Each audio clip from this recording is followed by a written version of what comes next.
The sting of projected pain can increase one's susceptibility of taking in weeds, overlooking these weeds, anger, guilt, shame, resentment, bitterness, self doubt, and vengeance.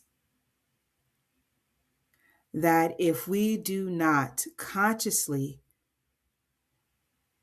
intercept or terminate, remove these weeds, that it can lead us to the opposite of an abundant life, can lead us to chronic preventative health conditions, can lead us to being in relationships that are unhealthy for us. And it's obvious to many, but not to ourselves. We think that we can rationalize anything, and we think that it's okay, it's not bad, it's not a repeat of what I've experienced. If this person is better, at least they don't um, hit me. They may say demeaning things, but they don't hit me, or they give me a choice to do something or not do anything. That we can end up overlooking others who are going through the same situation because we're so caught up in our pain that we can't see clearly. That we can begin to think negative about the world, about life, about love, about our meaning and our purpose. We can go wandering throughout life looking for our home, our true selves, not knowing that we are here. We are the ones that have ventured out thinking that we're unworthy of being in our bodies. We're unworthy of having a good life. We're unworthy of someone really, really loving us and accepting us as we are. To finally have someone who will treat us right, treat us respectfully. But instead, we can hold on to guilt. We can want to get others back. And in the meantime, the very thoughts that we are cultivating within ourselves of vengeance, we are doing that. We're creating that I'm going to get you back someday mentality within ourselves. And then we wonder why we overeat. We wonder why we stay in relationships that are unhealthy. We wonder why our relationships with our children are suffering. We wonder why relationships with even those that have been there for us are suffering. We wonder why, quote unquote, nothing good ever happens to me. Because the very same thoughts that we think about others, remember, you're using your own mind. You're using the priceless creative intelligence, the power within you to design a life that is going to get someone back, whether we withhold love from them, we don't show up at events, whether we say things loudly or use profanity to curse people out, that we think we're getting them back. And in essence, the more we continue to think of stuff, think of the past, think about what they did, the more we relive it in our own minds and hearts and our bodies, because then our bodies start speaking to us. We get anxious, panic attacks. We're cultivating fear within us of that other person. We're cultivating hate, lack of joy, and our blood pressure is up, or the heart rate is up. We feel fatigued and tired because our mind is constantly working on how can I get that other person back? How can I show everyone else what they did? How can I get them to apologize? How can I get them to take back what they did, knowing that we cannot undo the past?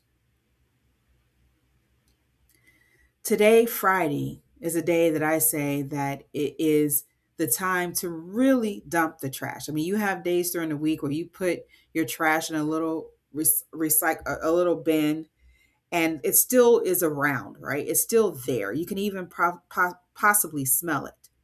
But Friday is the day that we dump, no matter what it needs to go. And my mother, one of the things that my mother told me, and I never talked to her about what others did and how I believe they should get in trouble or be held accountable. But one of the things that she told me is that vengeance is not mine. Vengeance is God's. And as I have grown to understand God, this internal power that is inside of me, that is inside of all of us, and that we have free will to use this power the way that we want to use it.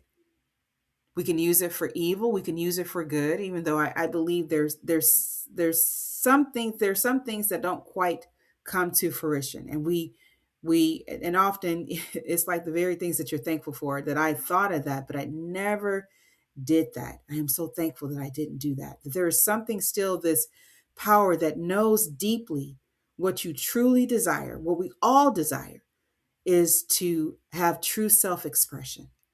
And that means being loved, that means being cared for, that means the ability to express our gifts and talents without giving into opposition from others, without feeding our minds and our hearts with vengeful thoughts.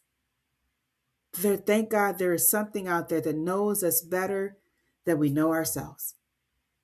We have within us the creative power to use to create our life. You've heard of stories. I have my own where I wanted a mate with brown green eyes and big hands, and less than 5 years older than me. And my husband is shy of about 2.5 months, 5 years older than me. How I've asked for things and they've come to fruition. How no, I've told no one about a thought, and I get a call from my mother saying she's sending me the very things I thought about. How we can think people up. And I don't know about you, but I don't want to waste my time thinking people up, thinking about what I could do to them or what bad things. Because I used to as a child, if only they could get in trouble, if only people could see what they've done. But then if you look at the other side of that, that means that they have to hurt others in order for that to happen. That we have to, at some point, what I believe is that there is a God power in us. And I believe there are laws that we have within us, the laws of the universe, that when we do to others, that often that can come back to us, because what you wish on others, what you do, you're doing actually to yourself.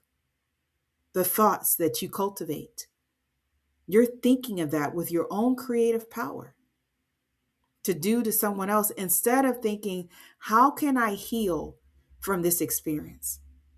How can I use what happened to me for greater good, not to make me bitter, but to make me better?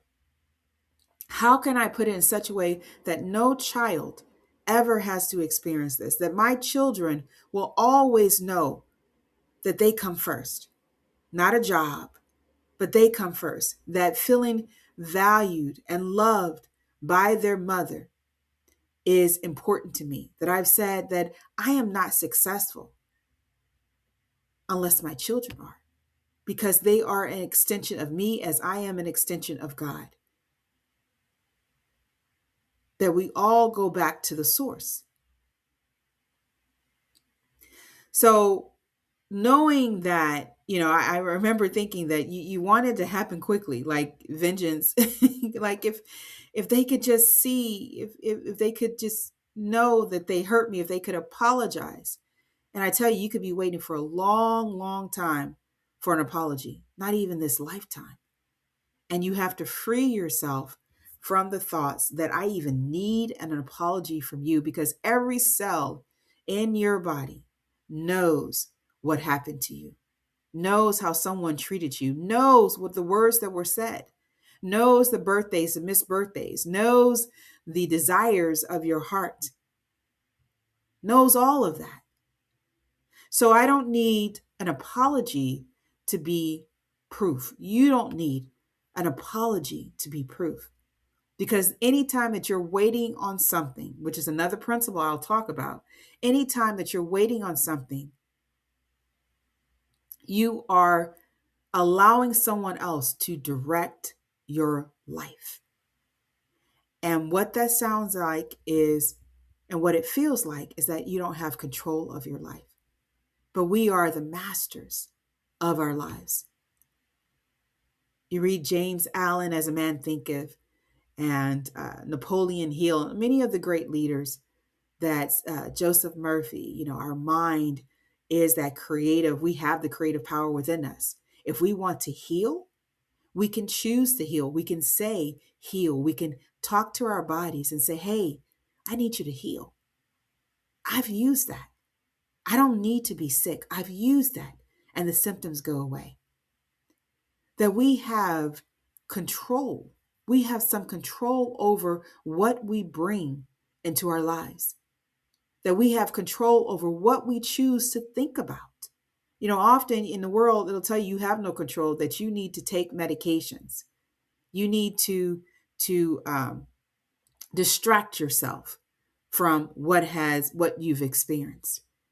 And I believe the very first step in healing is acknowledging the truth, not in labels, but just the facts of what was done. That when we acknowledge the truth, that is, we are on our way to healing ourselves. Because often the unhealed wounds are deeply rooted with denial, and along self-hatred and others' hatred and God hatred. Everything becomes against us instead of for us. Not realizing that pain, again, and I've mentioned it before, does not discriminate. No color, no race, no religion, no culture, no socioeconomic status. It wants to grow just like any other plant, any other weed. And it attracts more of itself. So more pain begets more pain. Versus we can intercept and say that I'm going to keep living. I'm not going to wait for an apology.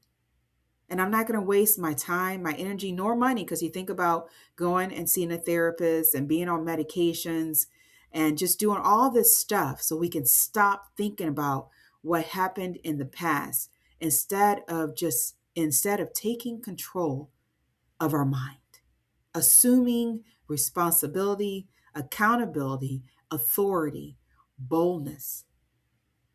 That I refuse to allow consistent negative thoughts. I refuse to allow the past to define me, to shape my life in such a way that I am dying on the inside out. We go through our natural growth and eventually transition, but I don't need to speed it up. You don't need to speed it up. That what someone did or didn't do, said or didn't say, does not take away our right to express our power, our true power.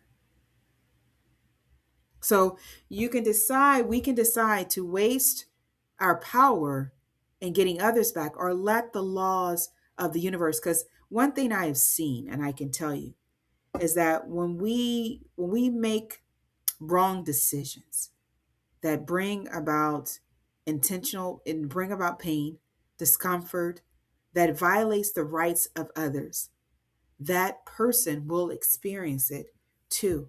Now, whether or not they choose to learn from it is their right, is their decision, and it does not impact me.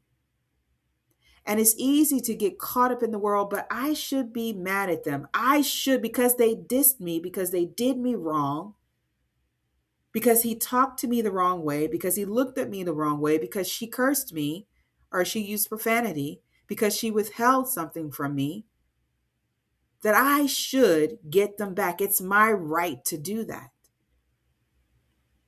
And not everything that we can do is right for us. Because the world does not change for the good if we keep planting bad seeds. If we keep planting anger, resentment, shame, guilt, vengeance. If we keep saying that I have the right to reclaim my life by taking theirs. Because we can take someone's life physically, we can take it mentally, we can shame them socially, but it's not about that. If we write our stories, and sometimes we can think that writing our stories but can negatively impact people. Well, the thing is it always boils down to intention, discernment. Am I doing it for the greater good, or am I doing it for my chance, my right to put them on blast? My father, my mother, my sister, my brother, whoever, friend, associate, coach, whoever it may be. Because continued labeling, continued thoughts of getting someone back is not serving us the way it needs to for our spiritual evolution.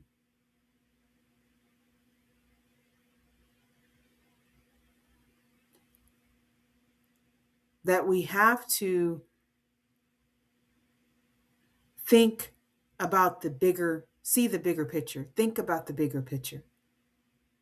I didn't go through this so that I can get others back. I went through this so that I could learn about myself, an opportunity to transcend an experience, an opportunity to help others, because now I get to speak on the level that they are on.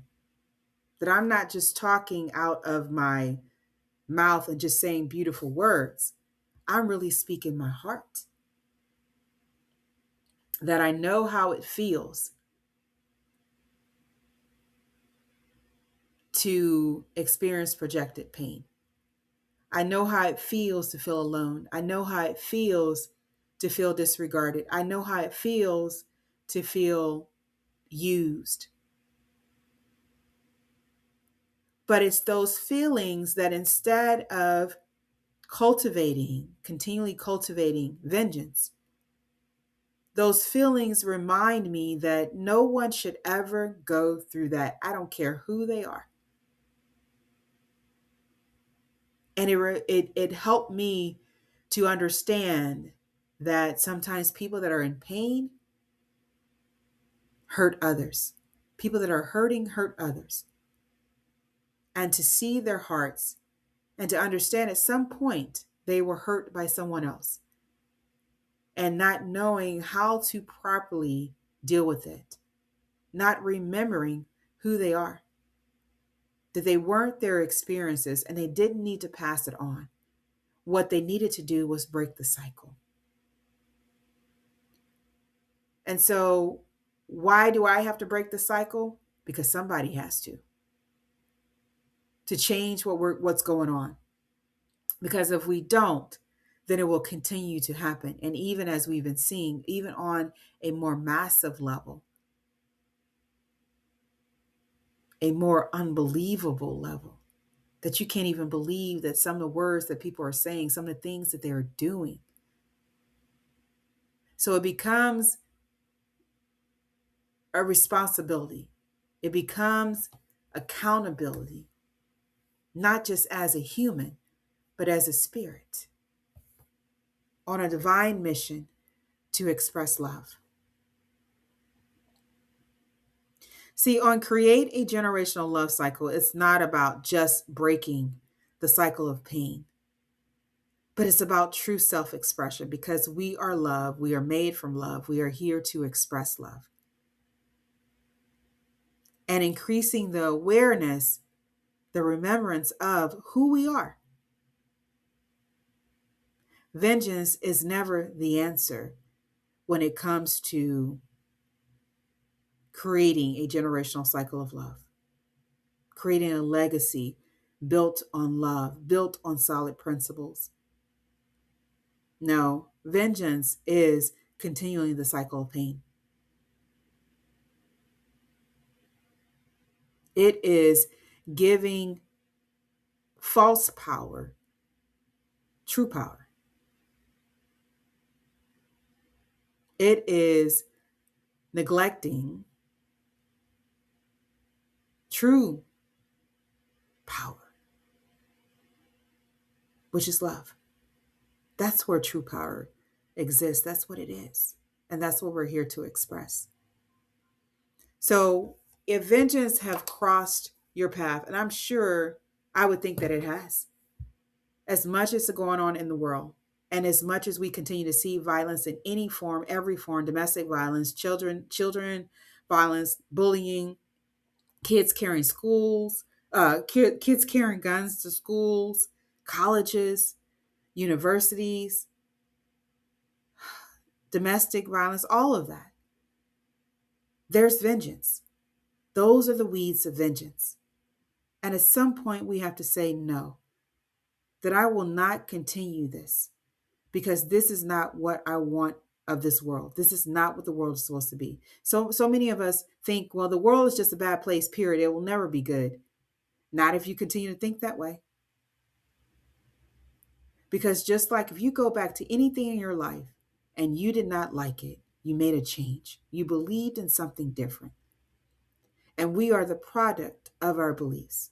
And so if we believe vengeance is the answer, then that's what we'll continue to do. But if we believe love is the answer, we open the door for creative intelligence to say there is, and to show us there is another way. We do not have to continue what's not working. We can inject new thoughts. We can inject love. This is Timika Chambers with Create a Generational Love Cycle. And this podcast is all about dismantling the thoughts that created the generational cycle of pain, greed, dominion of others, racism, prejudice, inequality. All of the issues that we see going on in life that is allowing people are seeing that they are less than what they are.